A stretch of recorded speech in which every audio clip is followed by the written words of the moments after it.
Hello and welcome to Unleash Your Confidence on Camera. This is your final bonus session, number 4, the final one of this challenge. And this is something that I think is so important. It just reminded me, I taught this workshop for the Toastmasters Club I belong to called Cat Got Your Tongue. And it was all about using certain techniques to bring you back to the present moment.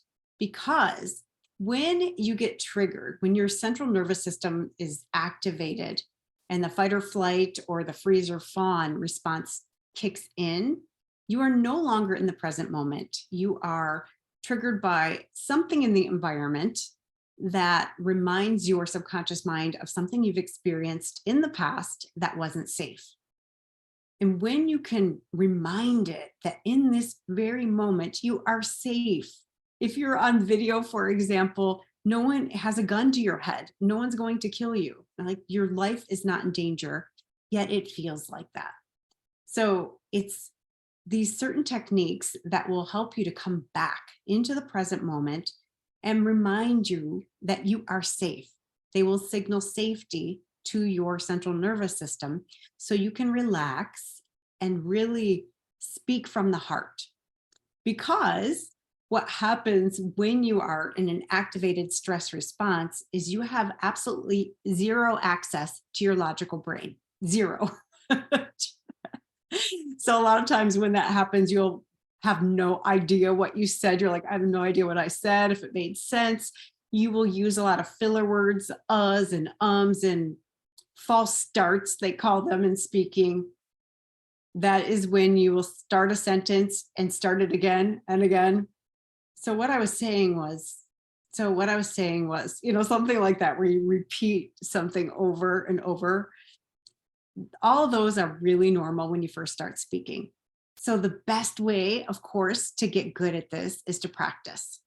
And I love the idea of really practicing in a safe container, because as long as your nervous system is super activated, you're not really growing. You're not creating any permanent lasting changes. So that's why I do my best to create safety within our Facebook groups. That is always my intention, that everybody has a safe place to mess up, to succeed, to share vulnerably from the heart, and to share the things that make them really weird and that they're afraid to share. Now, there is something to be said for stretching outside of that, and there's a time for that. So in Video Authority Academy, I have people practice inside the Facebook group and expand their comfort zone. Once they get comfortable say their 3 things introduction or a story about them, then they practice, they go outside the group. But if you go out and something happens, if you fail or whatever, there's more evidence for you that you can't do this. And we are starting to collect evidence that you can. So instead of why can't I, or how, what is possible, what's a possible danger, you're looking for evidence that it's safe, that someone is going to benefit.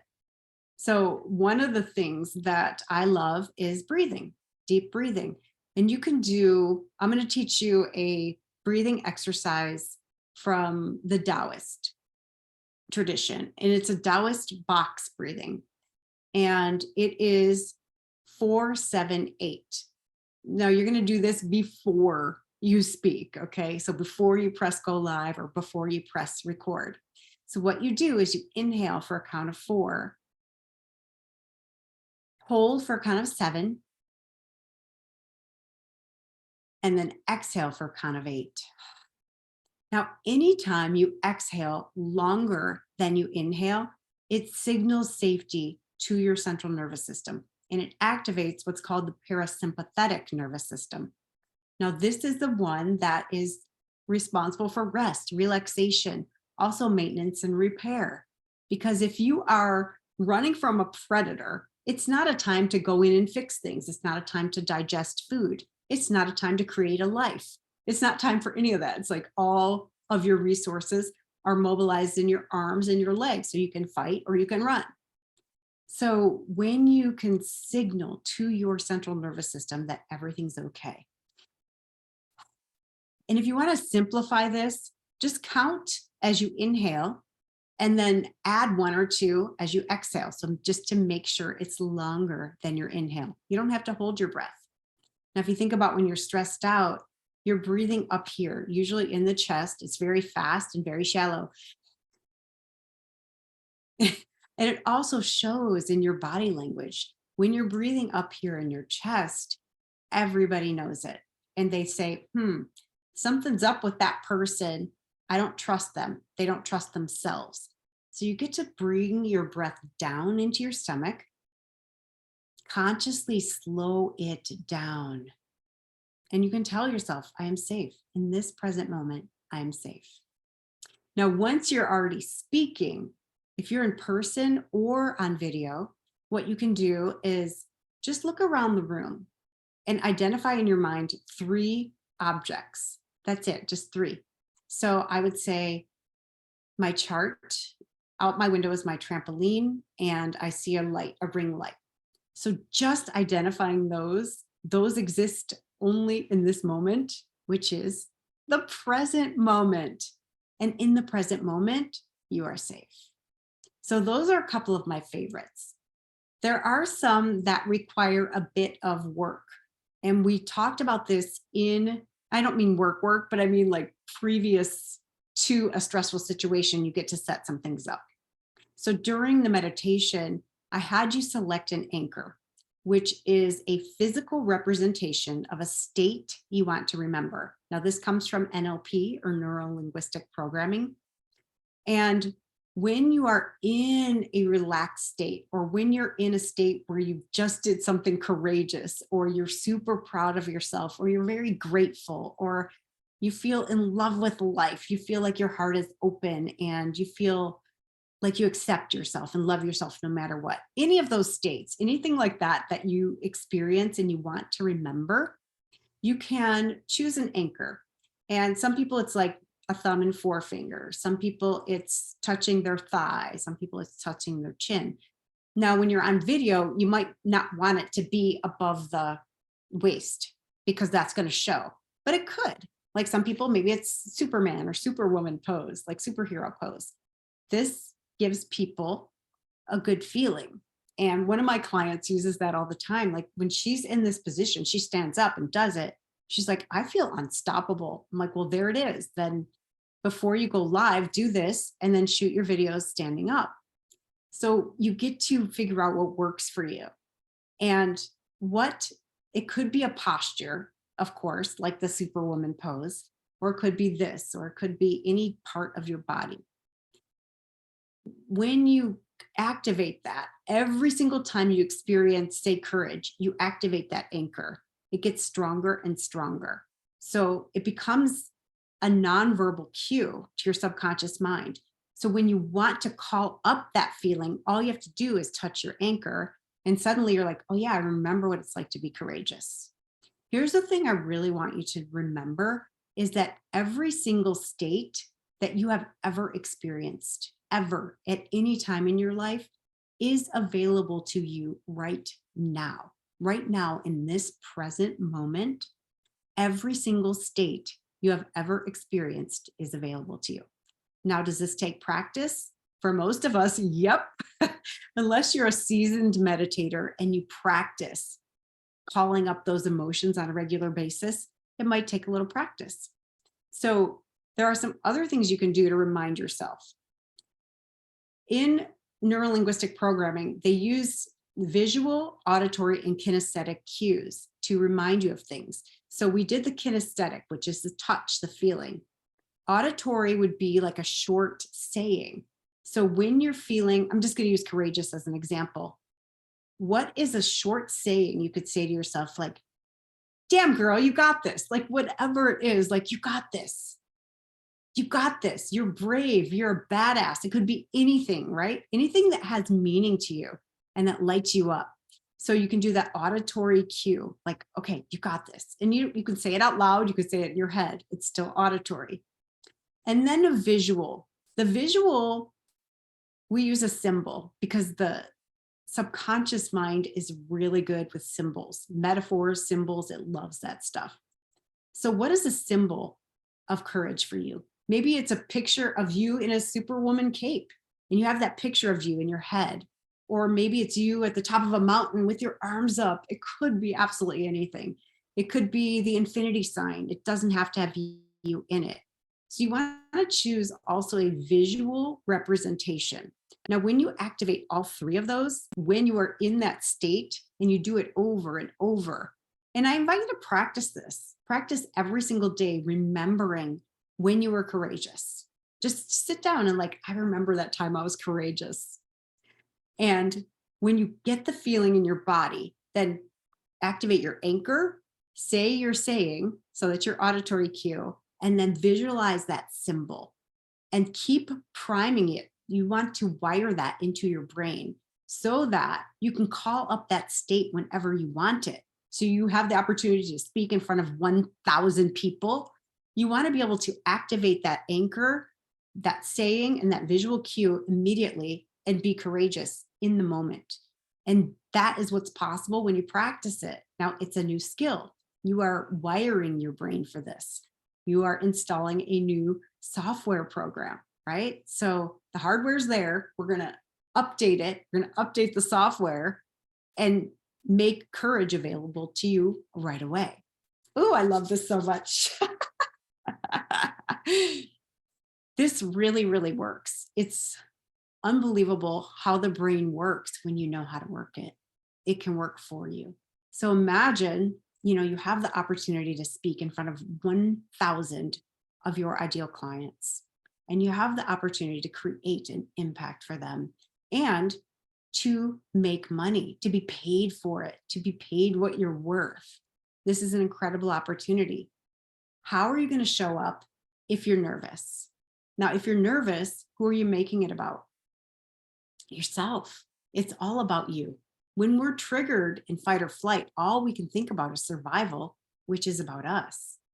When we can drop into that calm state and we can remember that this is not about us, your calling is not about you. Yes, you are the messenger, but it's not about you. It's about you being a vessel and you allowing yourself to serve with all your wisdom and experience, allowing yourself to serve the people who really need or want what you have.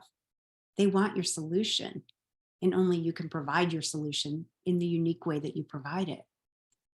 So you can remember all the other things, right? About like speaking to one person, even if you're in a live audience and you speak to one person at a time, and be present with them, feel them, feel their emotions, take them on a journey, be with them. And if you are present, whether you're online and you can't see people, like right now, I don't see anybody, or you're in person, you can really see people, you can tap into the energy and you can learn to listen to your intuition and pivot. You can say, I'm really getting this hit that I really ought to talk about this. So I'm going to pivot a little bit. And if this is for you, it, listen up. So this is what's coming in for me. And I do that a lot because I don't usually prepare what I'm going to talk about. So that comes in a lot, and it's learning to trust that it's going to serve someone. So back to grounding, we talked about identifying 3 objects in the room, creating those 3 cues to remember those states. Another thing is if you just start touching your body that sounds really bad. There's a process called havening, and it's like rubbing your hands, like you're putting on hand lotion, and then kind of rubbing your forearms. And you can do this if you're on video. You can do it unless you have noisy fabric like I do right now, without anybody even knowing you're doing it. So when you touch your hands together or touch your skin, it brings you back into the moment again. And it's like, okay, I'm here. I'm safe. I'm safe. And that's the main thing you want to create is safety. I'm going to add one more bonus thing because I think it's really important. Before you speak anywhere, whether it's during a video or in person, Have an intention. Sometimes my intention is to inspire people, to give them hope. So I'll share part of my story, like where I was before, what I did, and where I am now. So they can see, oh my gosh, if she could do it, I could do it. Sometimes it's to create a connection. So I'll share a different kind of a story, like so they get to know me as a person. Sometimes it's sharing my wisdom, right? Like if I'm sharing wisdom and I want them to really embody it, I'm also going to give them a call to action because we've talked about this before, but how do you know if people really get it?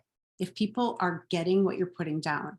If you don't ask them to take some type of an action, they're just scrolling on to the next. They won't even remember it usually. So you get to be impactful somehow. So have an intention. My intention always is to serve people. That's underlying everything that I do. How can I be of service? How can I love somebody exactly as they are? That's always underlying everything that I do. And then on top of that, maybe I want someone to take an action. Maybe I want them to get out of their comfort zone so they can see what else is out there, what else is available for them when they do it. So have some type of an intention before you speak and keep connecting in with that. Am I on target with that? Remember that, keep it top of mind. If you have underneath everything, the desire to provide value, the desire to serve your audience, that will come through, that will come across, and people will feel it. More than anything, they will feel it. They will feel that you love them, that you care about them. If you have the intention of selling without the intention of serving, now I believe selling is service because people don't pay attention usually unless they pay. And, the other day, Katya came on, and just by signing up for Video Authority Academy, so much opened up for her because she invested in herself. She said, I'm worth it. I'm valuable. My message is worth it. I have a calling. I'm ready to share it. She hasn't done a day of the program, and she already spoke at a live summit and loved it. She did a challenge just like you did, and that's it. So it's a matter of what's your intention? What's your intention? All right. I hope this serves you. Remember, doors are closing for Video Authority Academy for this round tonight at midnight Pacific. So if you still have any questions, if you're on the fence, please book a call with me. I'm going to send out a new link because I just changed it. All right. I will see you soon. I love you so much. Thank you so much for doing this challenge with me. It was definitely my honor to be your guide.